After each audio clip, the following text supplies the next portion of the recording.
and how she's able to get people to be vulnerable and talk about conversations that are tough to have, but just making this space like very safe. And I think that's what I try to do when I connect with people, even on my own show. Like, I want you to feel like so safe in this space that you can open up to me about anything. So that's really important to me. And that's why she's definitely an inspiration.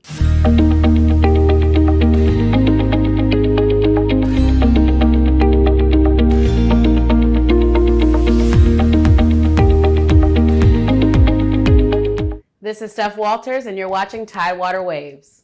Yes, appreciate you pulling up today. Of course, thank you for having me. Yeah, so it's been a long time coming. Yeah, trying to work this out. It has. Yeah, so, we'll get right into it. Who is Steph Walters and where are you from? Steph Walters is a television personality, producer, host, kind of jack of all trades in the media industry. And I am from Chesterfield, Virginia. So it's a kind of a small suburban town in between Petersburg and Richmond, Virginia. Okay, nice. So what brought you to the 757? So what brought me here to Hampton Roads is college. I went to Hampton University. I'm a graduate of Hampton University. Attended the Scripps Howard School of Journalism and Communications. Ended up staying here after college, got a job, and kind of been here ever since. But I did have a great connection to this area because both my mom and dad are from here. My dad's from Chesapeake and my mom's from Norfolk. My mom still lives here. Grandma's here. So I still have a lot of family that's here in the 757. Nice. Yeah, that's how it should be. Stay, grounded, close to home. Yes.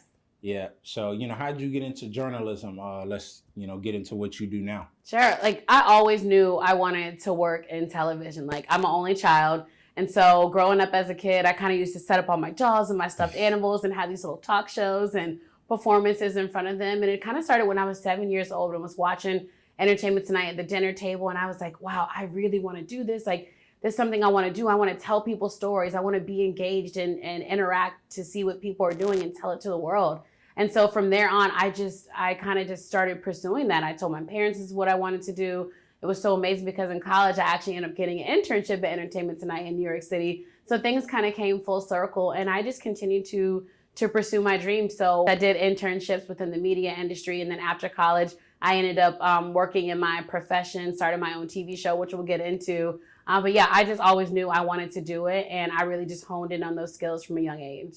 All right. So, speaking of, like you said, when you were 7, just kind of having that knack for it, when did you start to, I guess, internships and really take it serious? Mm-hmm. Like, all right, I need to kind of figure out how I want to take it to that next level. Yeah, so internships are incredibly important, but it's also about making your own waves like right where you are. So while I was at Hampton University, I was the talk show director on our radio station, WHOV. And so at that time, they didn't have like an entertainment talk show. And I was like, look, I really want to create this talk show. Can you guys please let me do this? Hampton University's radio station is really known for jazz. So a lot of the late night, maybe like edgier stuff was happening in the evening time. So I created the first ever entertainment talk news show, which was called Media Mixer, where we got to, have those conversations about, who's dating who and what's happening in the industry, the latest music that's dropping. So I kind of created my own lane there. And then from there, it opened doors for me to start creating like my own television shows after I graduated college. Because when I graduated, I started working in news, which I knew I didn't want to do, but that was like that entry level job, being a production assistant at a news station, which was cool. Got to learn all the ins and outs, but I knew that wasn't long term. And so I didn't see anything out there that was a job for me. So I kind of just created my own thing. Gotcha. Okay. So you pretty much answered my next question, how did Hampton play that, role in your professional development? So you can kind of get more into how that transferred over to, what you're doing now and just, in and out of the classroom. Absolutely. So for me, the biggest thing for college and being able to transfer your skills into the workforce, it really isn't what I learned in a book. It's not what I learned in a class. It really is like those connections and relationship building. I'll tell anybody nowadays, like building relationships is going to be your biggest paycheck because it's all about who you're keeping in touch with. Whoever you're sitting next to in a class or in a meeting or wherever, they're going to be somebody. That's what we hope.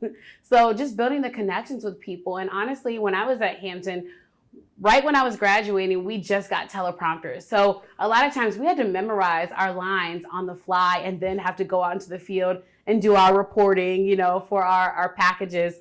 So that actually really prepared me because now I'm able to talk on the fly. If a prompter goes out, it's okay. I can memorize and ad-lib very quickly. Like I'm not a slave to a teleprompter. So I will say that like really challenged me, but it also really made me very skilled in what I do. Yeah, that's interesting. So it's like pretty much you really had to have a natural knack, like I Yeah, said you earlier. really, yeah, you had to learn how to You wing just it. know how to talk to people. Exactly. You have to yeah. learn how to wing it. And I think that it's so funny because after I got my first job in production, I worked for Cox Communications, and I went on and started working on one of their talk shows. And they're like, hey, do you know how to produce and edit and host? And I was like, yeah, I know how to do all those things. At the time, I didn't know how to produce, but I just said yes, and I figured it out. Yeah, right. And so that was the first time I sat on the set to do an interview. I had to do the prompter. And I mean to tell you, I sucked at prompter. I was terrible. And I was like, I know I can read. Like, I wrote this script, I know I can read, but there's a different like flow and a knack of how things go when you're reading from prompter versus when you're memorizing stuff. Yeah. So I actually had to learn how to talk and read from a prompter and make it sound like I wasn't reading. So that was actually a challenge for me, but I much rather prefer just like ad-libbing and free for all and just give me some notes in my ear on an IFB and I can wing it. Yeah, so it's funny because like everyone kind of has that, I feel like everyone went through the same school with that newscaster voice. Yeah. Yeah, so yeah, that's dope though. Want to commend you for that, all your work early in the interview. Thank you. But, speaking of entertainment tonight and how you developed in your own professional way, who are some of your professional inspirations? I mean, I would say for sure my professional inspiration, number one, is going to be Oprah. I feel like that's almost like every Black girl's, inspiration because she was the first to really do it that big. So for sure her, and I say it in a way of not because of the magnitude that she's at now, but her ability to connect with people. Like you can be around a room of people and you see her doing an interview and it's like, it's just y'all two in a room. So I would say definitely Oprah because of how she's able to get people to open up and how she's able to get people to be vulnerable and talk about conversations that are tough to have, but just making this space like very safe. And I think that's what I try to do when I connect with people, even on my own show. Like I want you to feel like so safe in this space that you can open up to me about anything. So that's really important to me. And that's why she's definitely an inspiration. Yeah. And also the ownership, piece. Oh, absolutely. Yes. And she owns her own stuff, which is very nice and very beneficial and very important, especially being, a Black person in media. Mm-hmm. Yeah. So, I do want to get into like, that as well. So like, what does ownership mean to you? You have your own brands, your platform, especially in the digital age, you can kind of create, have your own, just following, whatever. So, how powerful is that to you? Yeah, ownership is so important to me in media because, we spend so much time creating and developing and putting out these ideas. And it's like, it's kind of hurtful when somebody else can just take your stuff and you have no say on it, or you have put together these amazing packages, these amazing features, and somebody else owns it. Like I want to be able to have the right to use my own stuff however I want to use it, whenever I want to use it. Like when you're in certain situations or under certain contracts, you can't do that. And so that was really important for me because I wanted to be like the creative voice behind a lot of the stuff I was putting out. And granted, it's not to take away from anybody who is doing stuff for somebody else's platform because I have done that before and I continuously do that. But having something that I can call my own was very important to me, which was another reason why I started my own media production company, the Redelynn Group, is because we wanted to create content not only for ourselves, but for other people so they could be able to own their own stuff as well. Okay, so it's Redelynn. Yes, it's Redelynn. Okay, yeah, I was saying Redelynn. I know a lot of people say Redelynn. It's Redelynn, yes. Redelynn, okay. So, before we get into that, because we can get into that in a second, but, we talked about the professional, but like who or what are some of your influences daily? So, it could be a person or a thing. What is that for you? Some of my daily influences, I think other women just in general. Like one of the main reasons I created my TV show before Brunch was like to be able to connect with other women and let other women know that they're not alone in their thoughts and their thinking and their experiences. And so other women actually just like push me and to keep me going because it's like, hey, we're all going through something, but we can all find this space to really be able to connect. And honestly, my circle of friends are an inspiration. Like all of us do so many different things, but we're able to come together and have this camaraderie and this beautiful sisterhood that's like continuously motivates each other. And then I would say my daughter, my daughter, she'll be 3 soon. And just watching her, watching me, inspires me to be the best person that I can be. So whether it's in front of the camera, behind the camera, at home, being a mom, it's like just knowing that I can leave something for her one day, or just have her watch and maybe aspire to do something similar or be her own and have her own path. That really keeps me going. Okay. So, you mentioned your daughter and just other women. So, you're in that position for a lot of people to, like the representation. So, how, what, does that mean to you in terms of like, people seeing you on camera and like, hey, this is possible. You can do this, like Oprah did to you. Yeah. Representation is definitely important, because I think young girls need to see other women who look like them, like in a positive light. And it's not even to like crap on anybody else. I think we get so tied up in the reality shows where you see Black women just portrayed as like drunk and angry and turn up all the time. Hey, a turn up is fun. Me and my friends do that, but you won't see me doing that on camera, because I just want to, I want to find this space where we can have that balance. Like everything doesn't have to be shown on camera. So if I can be the voice of like, hey, we're talking positivity, we're talking motivation, we're talking like keeping a real conversation and having those tough conversations, I think it's important for young girls to see that. But it's also important for young girls to see like the realness and reality of a person. Like, you have no problem like crying and sharing my experiences, but you also need to see how somebody bounces back. And so I think you do need to have that balance of, hey, there are the women who do the turn up on camera. I don't condone fighting, but that's what happens on these reality shows. But, I want to be I think it's almost unfortunate and kind of a disservice for any person who is in the spotlight to say that they don't want to be a role model for somebody. Because the minute that you're put in this space of like elevation and people are connecting with you, whether they see you every day on TV or see you out in some sort of capacity, you're automatically a role model by default. And so I think being able to like walk in a certain purpose doesn't mean you have to be perfect, but walk in a certain purpose. You're always like being a representative for positivity and motivation. I think that's important and needed in this day and time, especially with what all these young kids are facing on social media and in school. Yeah, and I think that's a valid point. What you said is kind of by default. So whether you like it or not, somebody's looking up to you. So kind of, figure out how to make it work. Absolutely. Yeah. So, but speaking of, positive influence and, more of what you do, let's again get into the Redelynn group.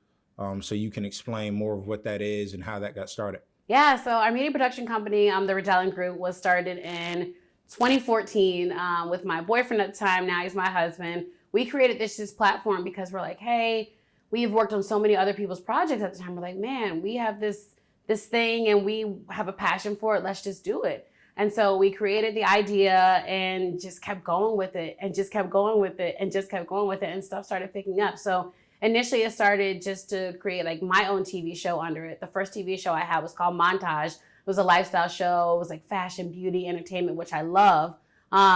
And then we started doing a lot of other people's projects. So we've done national commercials for like the Biden campaign, Kamala Harris.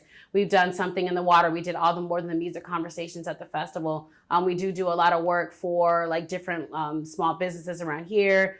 We've done documentaries that won HBO awards. So it's just been one thing that's happened to another because we kept believing in what we were doing, and everything's just been word of mouth. Like you might see something that you didn't know that we have done, because we're also not out of like, hey, we've done this, we've done that. It's just a matter of creating this space in this company that gives other people the freedom to like really push their ideas out because we believe in them too.